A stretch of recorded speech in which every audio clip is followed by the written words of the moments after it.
I don't, maybe a little bit, but I think the guys have been good to me so far. So, that's an easy transition. But I think just being familiar with one another. I've had a couple long days here.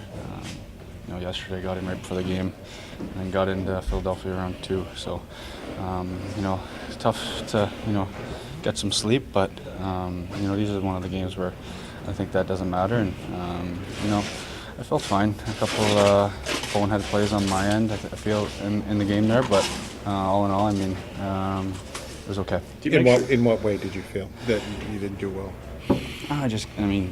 Some plays in the D zone or transition game, just seeing what where guys are and whatnot. I think it's just things where I need to get used to it. It comes in time, obviously, and that's pretty well just the communication part and knowing where to be. Is it easy to not think too much? Given you're playing in a different system, you're playing with somebody new.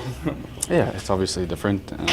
This is my first time involved with one of these situations, but again, it's one of those things where you come into a new organization, new teammates, different types of plays out there. It's just one of those things where communication is huge between myself and the coaching staff and myself and my teammates. So it's one of those things where this was day one, and unfortunately we didn't get it tonight, and back at it Friday. You were on the power play with no practice. Is that difficult?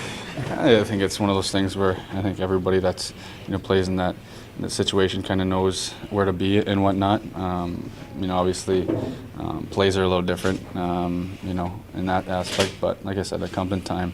I was expected to, kind of play that role there, and unfortunately, we didn't get the win tonight. What kind of feel do you get from the system here? Or is it just read and react? I think it's pretty similar to what we play in Anaheim there, but I think the communication is definitely huge, and it's one thing that, like you said, you got to read off one another, and whether that's the odd man rushes or D zone where D or you're creating offense while cutting to the net or taking the board side there. It's just one of those things where, like I said, it comes in time, and yeah.